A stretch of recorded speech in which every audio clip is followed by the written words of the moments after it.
Okay, so we got this diver. His mass is 70 kilograms. Mass is 70. You guys like my diver here? So he's jumping off this diving board, and he's 10 meters.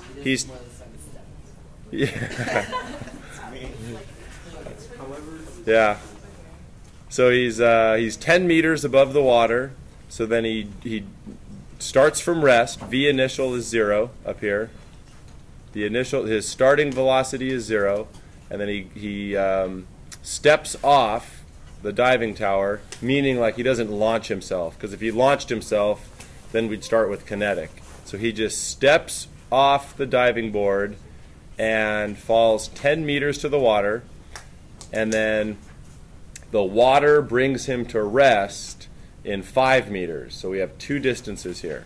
So what's his ending velocity down here? 0. So he starts at rest and he ends at rest. Okay? And that's really all we know.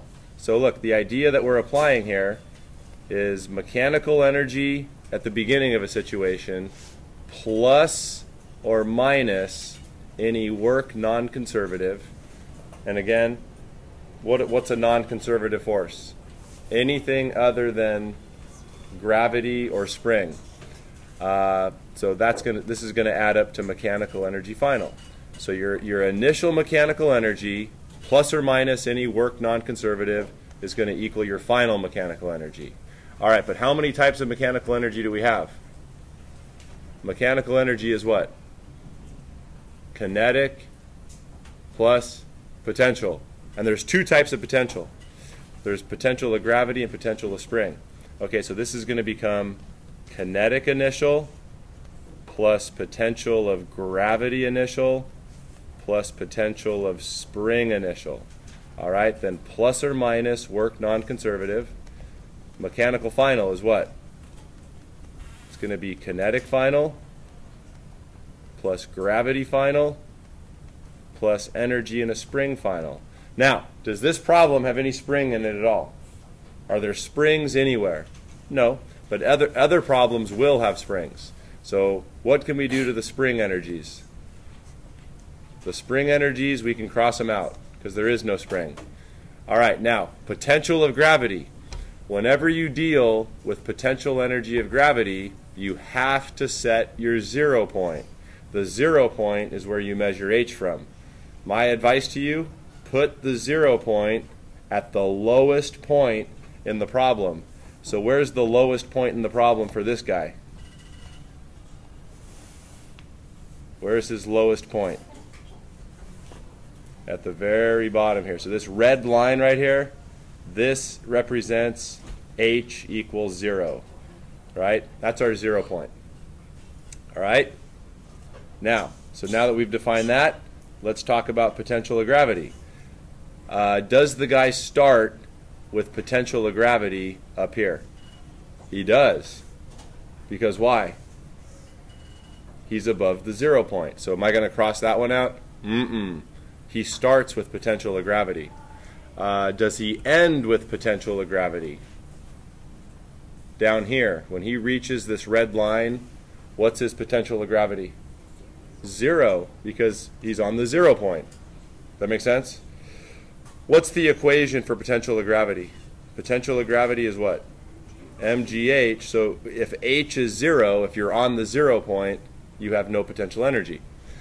Okay, so that goes away. Now let's look at the kinetic energies. Does the guy start with kinetic energy up here?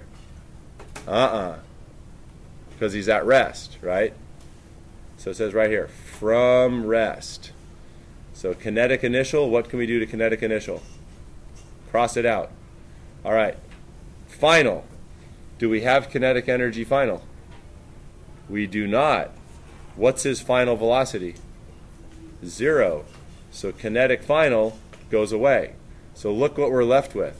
Oh, hold on a second. Is this going to be plus or minus work non-conservative? In fact, here, let's be more clear, guys. Hey, Alec, will you close the back door? Yeah. Let's be more clear here. What is this non-conservative here in this problem? What's the force doing work that's non-conservative? Water. Like, so everything is conservative. He jumps off the diving board, conservative, conservative. Why is this conservative here? Conservative. Why is this first part conservative? Because what's the only thing doing work as he falls to the water? Gravity. So this part's conservative, conservative, conservative, conservative. Bam! He hits the water. What happens now? If we look at the dude, if we look at him, so here he is right here. When he's in the water, what are the forces on him when he's in the water? mg down. If you're in the water, you still have gravity.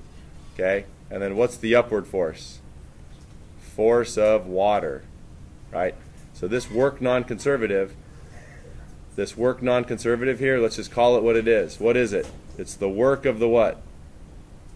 Water. Now, is the water adding mechanical energy to him or removing?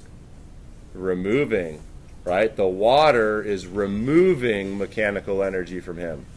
In fact, you can see it, because look, what does this all add up to over here? All of this over here is what?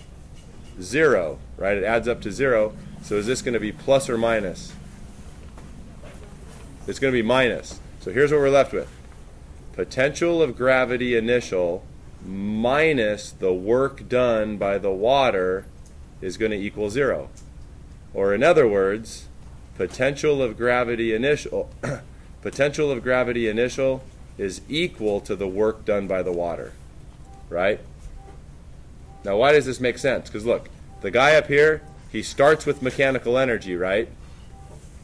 When he gets down here, does he have any mechanical energy? Where did it all go? To the work of the water. The work of the water took it all. Took all the mechanical energy. All right, so now we plug in the equations.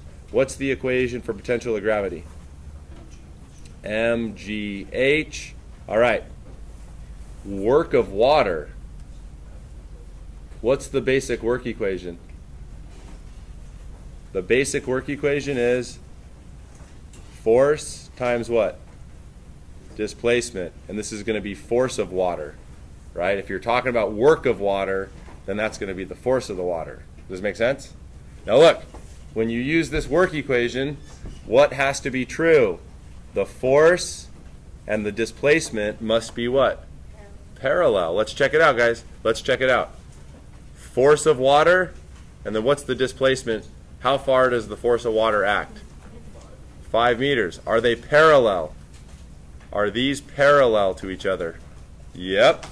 Hey man, is the work of water positive or negative? Well, what's the sign convention for work? In the direction of motion is plus, opposite motion is minus. Is the work of water, is it in the direction of motion or opposite the motion? The guy hits the water here. As he goes down, down, down, down into the water, is the force of the water in his direction of motion or against the direction of motion? Against. So it should be negative, right? But look, didn't we already call it negative right here? We called it negative, so we're good.